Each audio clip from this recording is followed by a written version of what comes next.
एक दोपहर हीदर अपनी दोस्त जेनी के घर पर थी।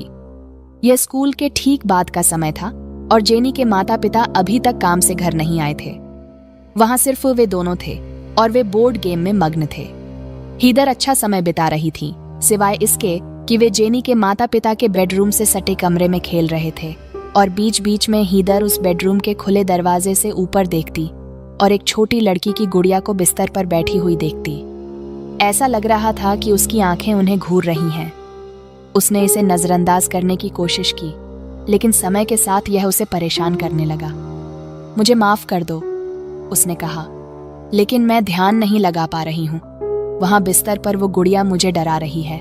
ओह, कोई बात नहीं, जेनी ने जवाब दिया। वह कमरे में गई और हीदर को शांत करने के लिए दरवाजा बंद कर दिया।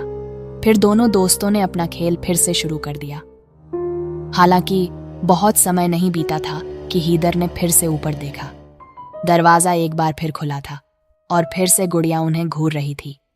जेनी इसे समझ नहीं पाई।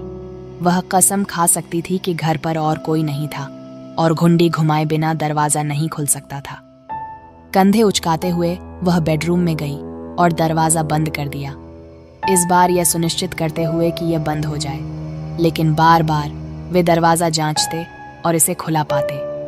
हीदर बहुत डरने लगी थी। आखिरकार जेनी को इससे तंग आ गया। वह बेडरूम में गई, गुड़िया को पकड़ा और उसे अलमारी में फेंक दिया और जोर से बंद कर दिया। फिर उसने अपने पीछे बेडरूम का दरवाजा जोर से बंद कर दिया और उन्होंने अपना खेल फिर से शुरू कर दिया। थोड़ी देर के लिए सब कुछ ठीक चलता हुआ लगा, लेकिन फिर हीदर ने एक आखिरी बार ऊपर देखा। अचानक वह खड़ी हुई और बोली, अलविदा, और जितनी जल्दी हो सका घर भाग गई। इस बार जब जेनी ने ऊपर देखा, उसने देखा कि बेडरूम का दरवाजा थोड़ा सा खुला हुआ था, जिसके पीछे एक कुर्सी रखी हुई थी और कुर्सी पर बैठी खुले रास्ते से उन्हें देख रही थी गुड़िया थी।